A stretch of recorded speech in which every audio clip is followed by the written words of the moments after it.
Star Cement present time at big breaking লৈ স্বাগতম মই অভিলাষ আৰু লৈ আহিছো এটা গুৰুত্বপূৰ্ণ খবৰ কংগ্ৰেছক দেখুৱাই দিয়া হ'ব নিৰ্বাচনৰ সময়ত কংগ্ৰেছক বৰ্জন কৰা হ'ব সমান্তৰালকৈ নিৰ্বাচনত জিকিবলৈ দিয়া নহ'ব সংখ্যালঘু অঞ্চলত কংগ্ৰেছক জিকিবলৈ দিয়া নহ'ব ইয়া পোনপটীয়া হুংকাৰ অসম সংখ্যালঘু সংগ্ৰাম পৰিষদৰ স্পষ্টকৈ কৈছে যি গৰাকী প্ৰদ্যুৎ বৰদলৈয়ে মুছলমানৰ ভোট লৈ সাংসদ হৈছে সেই গৰাকীয়ে ৰেজাউল কৰিম চৰকাৰ কোন বুলি প্ৰশ্ন কৰিছে আৰু ইয়াৰ প্ৰত্যুত্তৰ দিয়া হ'ব কংগ্ৰেছক ইয়াৰ যোগ্য প্ৰত্যুত্তৰ দিয়া হ'ব জাতীয় সংগঠন কৰা ৰেজাউল কৰিম চৰকাৰক কৰা অপমান বা অসন্মানৰ যোগ্য প্ৰত্যুত্তৰ দিব মুছলমান ৰাইজে ২৬ৰ নিৰ্বাচনত সংখ্যালঘু এলেকাত জিকিবলৈ নিদিয়ে কংগ্ৰেছক আৰু এই সন্দৰ্ভত লৈ আহিছো সবিশেষ জনাই আছো ডাঙৰ খবৰ টাইম এইট বিগ ব্ৰেকিং সংখ্যালঘু অঞ্চলত কংগ্ৰেছক জিকিবলৈ দিয়া নহ'ব সংখ্যালঘুৰ ভোট লৈ সাংসদ হৈছে প্ৰদ্যুৎ বৰদলৈ সংখ্যালঘুৰ ভোট লৈ সাংসদ হৈছে প্ৰদ্যুৎ বৰদলৈ কিন্তু সেই প্ৰদ্যুৎ বৰদলৈয়ে ৰেজাউল কৰিমক কেনেকৈ চিনি নাপায় প্ৰশ্ন কৰিছে অসম সংখ্যালঘু সংগ্ৰাম পৰিষদে ৰেজাউল কৰিম কোন প্ৰদ্যুৎ বৰদলৈক নিৰ্বাচনৰ সময়ত দেখাই দিব প্ৰতিগৰাকী মুছলমান ৰাইজে দেৱব্ৰত শইকীয়া অখিল গগৈকো সমালোচনা কৰিছে অসম সংখ্যালঘু সংগ্ৰাম পৰিষদে মুছলমানক লৈ এনে কৰাসকলৰ বিৰুদ্ধে ব্যৱস্থা লোৱা হ'ব প্ৰতিগৰাকী মুছলমানে ইয়াৰ বিৰুদ্ধে ব্যৱস্থা গ্ৰহণ কৰিব কংগ্ৰেছক মুছলমান এলেকাত বৰ্জন কৰা হ'ব বুলি হুংকাৰ দিছে অসম সংখ্যালঘু সংগ্ৰাম পৰিষদে সংখ্যালঘু অঞ্চলত কংগ্ৰেছক জিকিবলৈ দিয়া নহ'ব কোনো কাৰণত কংগ্ৰেছক জিকিবলৈ দিয়া নহ'ব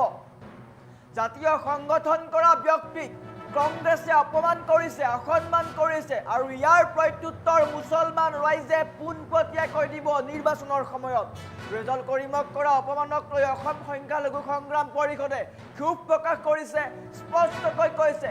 সংখ্যালঘু অঞ্চলত কংগ্ৰেছক কোনো কাৰণত জিকিবলৈ দিয়া নহ'ব ২৬ৰ নিৰ্বাচনত সংখ্যালঘু অঞ্চলত কংগ্ৰেছক জিকিবলৈ দিয়া নহ'ব এয়া পোনপটীয়া হুংকাৰ প্ৰদান কৰিছে সংখ্যালঘুৰ ভোট লৈ সাংসদ হৈছে প্ৰদ্যুৎ বৰদলৈ আৰু সেই প্ৰদ্যুৎ বৰদলৈয়ে ৰেজাউল কৰিমক কেনেকৈ চিনি নাপাওঁ বুলি কৈছে কল্পনা কৰক ৰেজাউল কৰিম চৰকাৰ কোন প্ৰদ্যুৎ বৰদলৈ দেখুৱাই দিম বুলি কৈছে ৰেজাউল কৰিম চৰকাৰ কোন হয় মুছলমান ৰাইজে নিৰ্বাচনৰ সময়ত প্ৰদ্যুৎ বৰদলৈ আৰু কংগ্ৰেছক দেখুৱাই দিব সমান্তৰালকৈ দেৱব্ৰত শইকীয়া অখিল গগৈকো তীব্ৰ ভাষাৰে সমালোচনা কৰিছে মুছলমানক লৈ এনে মন্তব্য কৰা বা এনে ব্যৱহাৰ কৰা সকলৰ বিৰুদ্ধে ব্যৱস্থা গ্ৰহণ কৰা হ'ব কংগ্ৰেছক মুছলমান এলেকাত বৰ্জন কৰা হ'ব ২৬ৰ নিৰ্বাচনত কংগ্ৰেছক বৰ্জন কৰা হ'ব কোনো কাৰণত কংগ্ৰেছ প্ৰৱেশ কৰিব নোৱাৰে নিষিদ্ধ কৰা হ'ব সংখ্যালঘু অঞ্চলত কংগ্ৰেছক জিকিবলৈ দিয়া নহ'ব এক পোনপটীয়া হুংকাৰ কংগ্ৰেছ দল যি কংগ্ৰেছ দলে জাতীয় সংগঠন কৰা ব্যক্তিগৰাকীক অপমান কৰিলে অসন্মান কৰিলে দুদিনৰ পিছতেই কংগ্ৰেছৰ পৰা ওলাই আহিবলগীয়া হ'ল সেই কংগ্ৰেছক মুছলমানে ইয়াৰ যোগ্য প্ৰত্যুত্তৰ দিব বাৰে বাৰে মুছলমান ৰাইজক লৈ কংগ্ৰেছে হেতালি খেলি আহিছে কংগ্ৰেছৰ কাৰণেই মুছলমান ৰাইজ উচ্ছেদ হৈছে অত্যাচাৰ হৈছে কিন্তু তাৰ পিছতো কংগ্ৰেছে মুছলমানৰ লগত এনে কাণ্ড কৰিবলৈ এৰা নাই আৰু এইবাৰ জাতীয় সংগঠন কৰা ব্যক্তিক এনে অপমান কৰিছে এই অপমানৰ আঘাত প্ৰতিগৰাকী মুছলমানে বুকুত পাইছে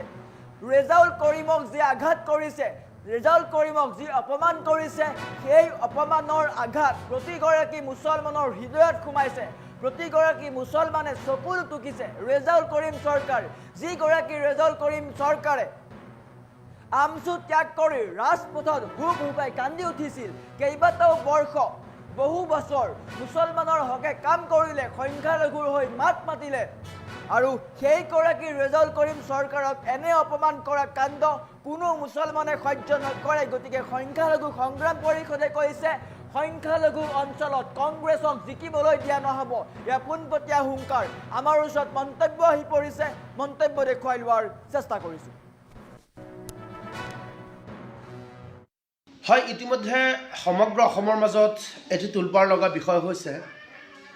সদ্য প্ৰতিনিধি আমচুৰ প্ৰাক্তন সভাপতি ৰেজাউল কৰিম চৰকাৰ ডাঙৰীয়া আৰু ৰেজাউল কৰিম চৰকাৰ ডাঙৰীয়া আমচু পদত্যাগ কৰি পেলাই ইতিমধ্যে আপোনালোকে গম পায় যে কংগ্ৰেছ দলত যোগদান কৰিছিলে। অতিকে আচৰিত আৰু পৰিতাপৰ বিষয়, কংগ্ৰেছত যোগদান কৰাৰ পিছতেই ৰেজাউল কৰিম চৰকাৰ ডাঙৰীয়া যিটো মন্তব্য কৰিছিল যে আপোনাৰ শিৱসাগৰক ধুবুৰী বনাব, ধুবুৰীক শিৱসাগৰ বনাব, অৰ্থাৎ সমন্বয়ৰ যি আলোচনা কৰিছিল যে আমাৰ সমগ্ৰ অসমৰ মাজত উজনি আৰু নামনি বুলি কথা নাই, আমি সকলোৱে ঐক্যতাৰ বান্ধোনত থাকি আগুৱাই যাব লাগে আৰু অসমখনক বৰ অসম বনাই আমি আগুৱাই লৈ যাব লাগে। তাৰপিছত বিভিন্ন দল সংগঠনে যি ধৰণৰ মন্তব্য কৰি পেলাই অসমৰ মাজত এটি অপ্ৰীতিকৰ কাৰ্য সৃষ্টি কৰিছে, তেওঁলোকৰ হেঁচা বহন কৰিব নোৱাৰি কংগ্ৰেছ দলৰ এজন সাংসদ সংখ্যালঘু মিয়া মুছলমানৰ ভোট লৈ পেলাই জিকি দিল্লীত যোৱা এজন ব্যক্তি প্ৰদ্যুৎ বৰদলৈ ডাঙৰীয়াই কৈ আছে ৰেজাউল কৰিম চৰকাৰ কোন, তেখেতে চিনি নাপায়। গতিকে ৰেজাউল কৰিম চৰকাৰ কোন, তেখেতক আমি ইনশাআল্লাহ আগন্তুক সংসদীয় আপোনাৰ যি MP ইলেকশ্যন আমি তেখেতক দেখুৱাই দিম। আৰু লগতে দেৱব্ৰত শইকীয়াই কৈছে যে তেখেতৰ বিৰোধী দলৰ উপদলপতি তেখেতে কৈছে যে ৰেজাউল কৰিম চৰকাৰ ডাঙৰীয়া বিজেপিৰ এজেণ্ট। অতিকে আচৰিত, নিন্দনীয় আৰু দুৰ্ভাগ্যজনক কথাটো হ'ল এইজন দেৱব্ৰত শইকীয়া ডাঙৰীয়াই এটা সময়ত কৈছিল যে মোৰ মা মনা কৰাৰ কাৰণে মই বিজেপিত যোৱা নাই, অৰ্থাৎ তেখেতে বিজেপিত গ'লে হয়। তেখেতে আপোনালোকে ভাবক যে তেখেত আচলতে যি মন্তব্য কৰিছে ৰেজাউল কৰিম চৰকাৰ ডাঙৰীয়া আপোনাৰ বিজেপিৰ এজেণ্ট নে দেৱব্ৰত শইকীয়া ডাঙৰীয়া বিজেপিৰ এজেণ্ট। আৰু তাৰ লগে লগে ৰাইজৰ দলৰ সন্মানীয় সভাপতি অখিল গগৈ ডাঙৰীয়াই কৈছে যে যিকোনো সময়ত মুখ্যমন্ত্ৰীৰ ওচৰত গ'লেই ৰেজাউল কৰিম চৰকাৰ ডাঙৰীয়াক তেখেতক দেখা পায়। গতিকে মই প্ৰশ্ন কৰোঁ যে অখিল গগৈ ডাঙৰীয়া, যদি আপুনি যিকোনো সময়ত গ'লেই ৰেজাউল কৰিম চৰকাৰক দেখা পায়, তেন্তে আপুনিতো তাতকৈ আৰু বহুত ডাঙৰ আপুনি বিজেপিৰ এজেণ্ট। এয়া যে বিভিন্ন ধৰণৰ যিবোৰ মন্তব্য কৰিছে, আমি অসম সংখ্যালঘু সংগ্ৰাম পৰিষদৰ তৰফৰ পৰা তীব্ৰ ভাষা আৰু নিন্দা জনাইছোঁ। আৰু আমি স্পষ্ট ভাষাত কৈছোঁ, যিসকল ব্যক্তি মুছলমানক লৈ পেলাই ৰেজাউল কৰিম চৰকাৰ ডাঙৰীয়াক লৈ পেলাই কংগ্ৰেছত দুদিন থাকিব দিয়া নাই, তেখেতক ওলাই আহিবলৈ বাধ্য কৰাইছে, এই কংগ্ৰেছ দলক যাতে মুছলমান সংখ্যালঘু এৰিয়াত বৰ্জন কৰি পেলাই যিকোনো পলে প্ৰকাৰে যাতে কংগ্ৰেছ জিকিব নোৱাৰে, তাৰ কাৰণে আমি আহ্বান জনালোঁ। কাৰণ এটি জাতীয় সংগঠন কৰা ব্যক্তিক যিদৰে সন্মান কৰিব নাজানায়, জাতীয় সংগঠন কৰা এজন নেতাক যিদৰে আপোনাৰ অপদস্থ কৰিছে, প্ৰত্যেকটো অপদস্থৰ প্ৰতি উত্তৰ সংখ্যালঘু সংগ্ৰাম পৰিষদ আৰু বিভিন্ন সংখ্যালঘু দল সংগঠন আমি নিৰ্বাচনৰ সময়ত নিশ্চয় দিম। হয়, ইতিমধ্যে সমগ্ৰ অসমৰ মাজত এটি তোলপাৰ লগা বিষয় হৈছে সদ্য পদত্যাগী আমচুৰ প্ৰাক্তন সভাপতি ৰেজাউল কৰিম চৰকাৰ ডাঙৰীয়া। আৰু ৰেজাউল কৰিম চৰকাৰ ডাঙৰীয়া আমচু পদত্যাগ কৰি পেলাই ইতিমধ্যে আপোনালোকে গম পায় যে কংগ্ৰেছ দলত যোগদান কৰিছিলে। অতিকে আচৰিত আৰু পৰিতাপৰ বিষয়, কংগ্ৰেছত যোগদান কৰাৰ পিছতেই ৰেজাউল কৰিম চৰকাৰ ডাঙৰীয়াই যিটো মন্তব্য কৰিছিল যে আপোনাৰ শিৱসাগৰক ধুবুৰী বনাব, ধুবুৰীক শিৱসাগৰ বনাব, অৰ্থাৎ সমন্বয়ৰ যি আলোচনা কৰিছিল যে আমাৰ সমগ্ৰ অসমৰ মাজত উজনি আৰু নামনি বুলি কথা নাই, আমি সকলোৱে ঐক্যতাৰ বান্ধোনত থাকি আগুৱাই যাব লাগে আৰু অসমখনক বৰ অসম বনাই আমি আগুৱাই লৈ যাব লাগে। তাৰপিছত বিভিন্ন দল সংগঠনে যি ধৰণৰ মন্তব্য কৰি পেলাই অসমৰ মাজত এটি অপ্ৰীতিকৰ কাৰ্য সৃষ্টি কৰিছে, তেওঁলোকৰ হেঁচা বহন কৰিব নোৱাৰি কংগ্ৰেছ দলৰ এজন সাংসদ সংখ্যালঘু মিয়া মুছলমানৰ ভোট লৈ পেলাই জিকি দিল্লীত যোৱা এজন ব্যক্তি প্ৰদ্যুৎ বৰদলৈ ডাঙৰীয়াই কৈ আছে ৰেজাউল কৰিম চৰকাৰ কোন, তেখেতে চিনি নাপায়। গতিকে ৰেজাউল কৰিম চৰকাৰ কোন, তেখেতক আমি ইনশাআল্লাহ আগন্তুক সংসদীয় আপোনাৰ যি MP ইলেকশ্যন আমি তেখেতক দেখুৱাই দিম। আৰু লগতে দেৱব্ৰত শইকীয়াই কৈছে যে তেখেতৰ বিৰোধী দলৰ উপদলপতি তেখেতে কৈছে যে ৰেজাউল কৰিম চৰকাৰ ডাঙৰীয়া বিজেপিৰ এজেণ্ট। অতিকে আচৰিত, নিন্দনীয় আৰু দুৰ্ভাগ্যজনক কথাটো হ'ল এইজন দেৱব্ৰত শইকীয়া ডাঙৰীয়াই এটা সময়ত কৈছিল যে মোৰ মা মনা কৰাৰ কাৰণে মই বিজেপিত যোৱা নাই, অৰ্থাৎ তেখেতে বিজেপিত গ'লে হয়। তেখেতে আপোনালোকে ভাবক যে তেখেত আচলতে যি মন্তব্য কৰিছে ৰেজাউল কৰিম চৰকাৰ ডাঙৰীয়া আপোনাৰ বিজেপিৰ এজেণ্ট নে দেৱব্ৰত শইকীয়া ডাঙৰীয়া বিজেপিৰ এজেণ্ট। আৰু তাৰ লগে লগে ৰাইজৰ দলৰ সন্মানীয় সভাপতি অখিল গগৈ ডাঙৰীয়াই কৈছে যে যিকোনো সময়ত মুখ্যমন্ত্ৰীৰ ওচৰত গ'লেই ৰেজাউল কৰিম চৰকাৰ ডাঙৰীয়াক তেখেতক দেখা পায়। গতিকে মই প্ৰশ্ন কৰোঁ যে অখিল গগৈ ডাঙৰীয়া, যদি আপুনি যিকোনো সময়ত গ'লেই ৰেজাউল কৰিম চৰকাৰক দেখা পায়, তেন্তে আপুনিতো তাতকৈ আৰু বহুত ডাঙৰ আপুনি বিজেপিৰ এজেণ্ট। এয়া যে বিভিন্ন ধৰণৰ যিবোৰ মন্তব্য কৰিছে, আমি অসম সংখ্যালঘু সংগ্ৰাম পৰিষদৰ তৰফৰ পৰা তীব্ৰ ভাষা আৰু নিন্দা জনাইছোঁ। আৰু আমি স্পষ্ট ভাষাত কৈছোঁ, যিসকল ব্যক্তি মুছলমানক লৈ পেলাই ৰেজাউল কৰিম চৰকাৰ ডাঙৰীয়াক লৈ পেলাই কংগ্ৰেছত দুদিন থাকিব দিয়া নাই, তেখেতক ওলাই আহিবলৈ বাধ্য কৰাইছে, এই কংগ্ৰেছ দলক যাতে মুছলমান সংখ্যালঘু এৰিয়াত বৰ্জন কৰি পেলাই যিকোনো পলে প্ৰকাৰে যাতে কংগ্ৰেছ জিকিব নোৱাৰে তাৰ কাৰণে আমি আহ্বান জনালোঁ। কাৰণ এটি জাতীয় সংগঠন কৰা ব্যক্তিক যিদৰে সন্মান কৰিব নাজানায়, জাতীয় সংগঠন কৰা এজন নেতাক যিদৰে আপোনাৰ অপদস্থ কৰিছে, প্ৰত্যেকটো অপদস্থৰ প্ৰতি উত্তৰ সংখ্যালঘু সংগ্ৰাম পৰিষদ আৰু বিভিন্ন সংখ্যালঘু দল সংগঠন আমি নিৰ্বাচনৰ সময়ত নিশ্চয় দিম। হয়, ইতিমধ্যে সমগ্ৰ অসমৰ মাজত এটি তোলপাৰ লগা বিষয় হৈছে সদ্য পদেদিকি আমছুৰ প্ৰাক্তন সভাপতি ৰেজাউল কৰিম চৰকাৰ ডাঙৰীয়া আৰু ৰেজাউল কৰিম চৰকাৰ ডাঙৰীয়া আমছু পদত্যাগ কৰি পেলাই ইতিমধ্যে আপোনালোকে গম পায় যে কংগ্ৰেছ দলত যোগদান কৰিছিলে। অতিকে আচৰিত আৰু পৰিতাপৰ বিষয়, কংগ্ৰেছত যোগদান কৰাৰ পিছতেই ৰেজাউল কৰিম চৰকাৰ ডাঙৰীয়াই যিটো মন্তব্য কৰিছিল যে আপোনাৰ শিৱসাগৰক ধুবুৰী বনাব, ধুবুৰীক শিৱসাগৰ বনাব, অৰ্থাৎ সমন্বয়ৰ যি আলোচনা কৰিছিল যে আমাৰ সমগ্ৰ অসমৰ মাজত উজনি আৰু নামনি বুলি কথা নাই, আমি সকলোৱে ঐক্যতাৰ বান্ধোনত থাকি আগুৱাই যাব লাগে আৰু অসমখনক বৰ অসম বনাই আমি আগুৱাই লৈ যাব লাগে। তাৰপিছত বিভিন্ন দল সংগঠনে যি ধৰণৰ মন্তব্য কৰি পেলাই অসমৰ মাজত এটি অপ্ৰীতিকৰ কাৰ্য সৃষ্টি কৰিছে, তেওঁলোকৰ হেঁচা বহন কৰিব নোৱাৰি কংগ্ৰেছ দলৰ এজন সাংসদ সংখ্যালঘু মিয়া মুছলমানৰ ভোট লৈ পেলাই জিকি দিল্লীত যোৱা এজন ব্যক্তি প্ৰদ্যুৎ বৰদলৈ ডাঙৰীয়াই কৈ আছে ৰেজাউল কৰিম চৰকাৰ কোন, তেখেতে চিনি নাপায়। গতিকে ৰেজাউল কৰিম চৰকাৰ কোন, তেখেতক আমি ইনশাআল্লাহ আগন্তুক সংসদীয় আপোনাৰ যি MP ইলেকশ্যন আমি তেখেতক দেখুৱাই দিম।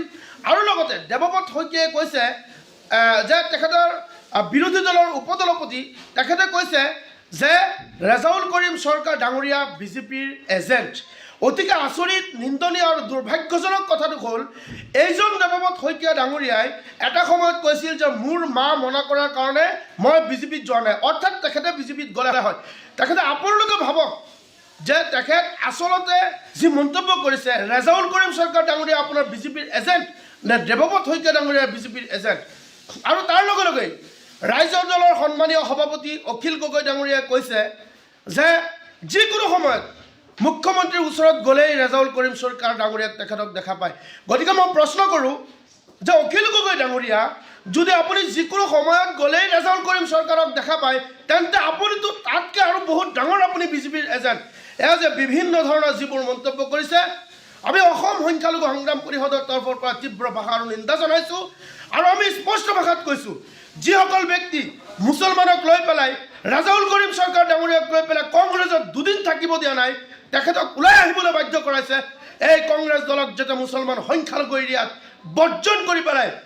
যিকোনো পলে প্ৰকাৰে যাতে কংগ্ৰেছ জিকিব নোৱাৰে তাৰ কাৰণে আমি আহ্বান জনালোঁ। কাৰণ এটি জাতীয় সংগঠন কৰা ব্যক্তিক যিদৰে সন্মান কৰিব নাজানায়, জাতীয় সংগঠন কৰা এজন নেতাক যিদৰে আপোনাৰ অপদস্থ কৰিছে, প্ৰত্যেকটো অপদস্থৰ প্ৰতি উত্তৰ সংখ্যালঘু সংগ্ৰাম পৰিষদ আৰু বিভিন্ন সংখ্যালঘু দল সংগঠন আমি নিৰ্বাচনৰ সময়ত নিশ্চয় দিম। হয়, ইতিমধ্যে সমগ্ৰ অসমৰ মাজত এটি তোলপাৰ লগা বিষয় হৈছে সদ্য পদেদিকি আমছুৰ প্ৰাক্তন সভাপতি ৰেজাউল কৰিম চৰকাৰ ডাঙৰীয়া আৰু ৰেজাউল কৰিম চৰকাৰ ডাঙৰীয়া আমছু পদত্যাগ কৰি পেলাই ইতিমধ্যে আপোনালোকে গম পায় যে কংগ্ৰেছ দলত যোগদান কৰিছিলে। অতিকে আচৰিত আৰু পৰিতাপৰ বিষয়, কংগ্ৰেছত যোগদান কৰাৰ পিছতেই ৰেজাউল কৰিম চৰকাৰ ডাঙৰীয়াই যিটো মন্তব্য কৰিছিল যে আপোনাৰ শিৱসাগৰক ধুবুৰী বনাব, ধুবুৰীক শিৱসাগৰ বনাব, অৰ্থাৎ সমন্বয়ৰ যি আলোচনা কৰিছিল যে আমাৰ সমগ্ৰ অসমৰ মাজত উজনি আৰু নামনি বুলি কথা নাই, আমি সকলোৱে ঐক্যতাৰ বান্ধোনত থাকি আগুৱাই যাব লাগে আৰু অসমখনক বৰ অসম বনাই আমি আগুৱাই লৈ যাব লাগে। তাৰপিছত বিভিন্ন দল সংগঠনে যি ধৰণৰ মন্তব্য কৰি পেলাই অসমৰ মাজত এটি অপ্ৰীতিকৰ কাৰ্য